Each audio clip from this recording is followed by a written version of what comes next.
जब कयामत की तमाम छोटी और बड़ी निशानियां पूरी हो जाएंगी तो कयामत कायम होना शुरू हो जाएगी। कयामत की शुरुआत सुर फूंकने से होगी। सुर एक सींग है जिसमें फूंक मारी जाएगी। सुर फूंकने वाले फरिश्ते हजरत इसराफील अलैहि सलाम है और हजरत इसराफील अलैहि सलाम जब से पैदा हुए हैं अल्लाह तबारक व ताला के हुक्म से सुर अपने मुंह पे रखे हुए हैं और जिस दिन खालिक कायनात की तरफ से सुर फूंकने का हुक्म होगा उस दिन हर जान मौत की माजा चक चुकी होगी, चाहे वह परिंदे, चरिंदे, कीड़े मकोड़े, हैवनात, जिन्नात, फरिश्ते, इंसान। उसके अलावा आसमान फटकर पिघले हुए तांबे की तरह सुर्ख हो जाएगा। सूरज और चांद दोनों बेनूर होकर इकट्ठे कर दिए जाएंगे और सितारे बेनूर होकर बिखर जाएंगे। जमीन अल्लाह ताला के खौफ से बुरी तरह हिचकोले खाने लगेगी। पहाड़ इस तरह रेजा रेजा कर दिए जाएंगे कि बिखरे हुए गर्दों गुब्बार मालूम होंगे। दरियाओं और समुद्रों का पानी आग से भड़क उठेगा और जो कुछ भी इस दुनिया में जान की तरह से बाकी होगी सबको फना किया जाएगा, यहाँ तक कि आखिरी व जान जो इसराफिल अलैहिस्सलाम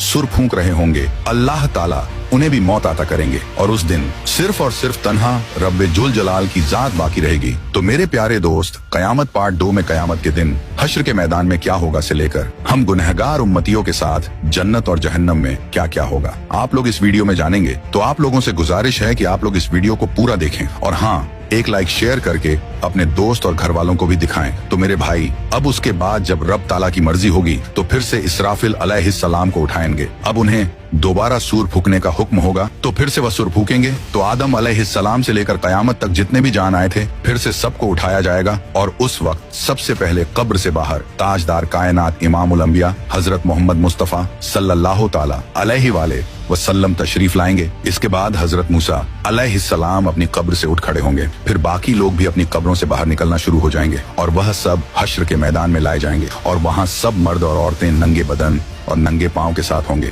लेकिन खौफ और दहशत की वजह से किसी को किसी दूसरे की तरफ देखने का होश भी नहीं होगा, क्योंकि महशर की मैदान में सूरज 10 गुना ज्यादा तेज होगा और हर आदमी को यूं महसूस होगा कि सूरज जमीन से कुछ गज के फासले पर है। धूप की सख्ती की वजह से लोग पसीने में डूबे हुए होंगे और उस दिन 7 किस्म के आदमियों को अर्श का साया नसीब होगा। नबी पाक सल्लल्लाहु ताला अलैहि वसल्लम ने इरशाद फरमाया कि धूप और प्यास की वजह से लोग तड़प रहे होंगे, कोई किसी का हाल पूछने वाला ना होगा। इस हालत में कई हजार साल गुजर जाएंगे। फिर आखिर लोग परेशान होकर आपस में मशवरा करके हजरत आदम अलैहिस्सलाम की खिदमत में पेश होंगे और कहेंगे, ऐ हमारे अब्बा जान, आप हमारे साथ कदम आगे बढ़ाइए और अल्लाह के हुजूर अर्ज कीजिए कि ऐ अल्लाह, इस सख्ती को बर्दाश्त करना मुश्किल है, आप हमसे हिसाब ले लीजिए ताकि हमें जाना कहाँ है वहाँ जल्दी पहुँच जाएं। यह तंगी हमारी बर्दाश्त से बाहर है। मगर हजरत आदम अलैहिस्सलाम उस वक्त यह कहते हुए इनकार फरमा देंगे कि नहीं, मैंने भूल की वजह से एक दाना खा लिया था और उस दाने की वजह से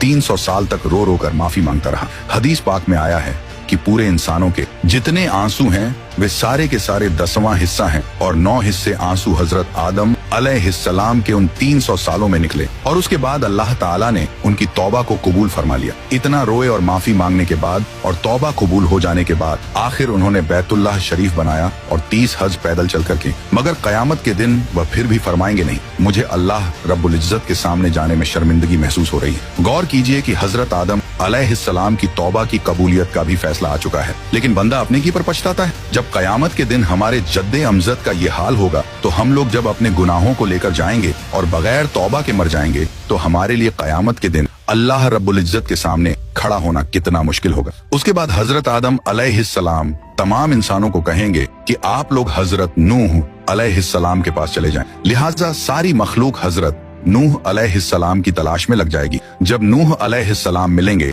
तो मखलूक अर्ज करेगी, ए आदम सानी, आप हमारे लिए अल्लाह की हुजूर में सिफारिश कर दीजिए और हमें अल्लाह के सामने पेश कर दीजिए। हजरत नूह अलैहिस्सलाम उनको फरमाएंगे कि नहीं, मैंने अपने बेटे के लिए दुआ कर दी थी और अल्लाह ताला ने फरमाया था, ए नूह, ऐसी दुआ न कीजिए कि कहीं आपको नबुवत के मर्तबे से उतार न दिया जाए। इसलिए मुझे तो उस फरमान से डर लगता है कि मैं वह दुआ ही क्यों कर बैठा था। मैंने अल्लाह ताला के हुजूर फौरन माफी मांगी थी, लिहाजा मैं अल्लाह ताला के हुजूर पेश नहीं हो सकता। हजरत नूह अलैहिस्सलाम का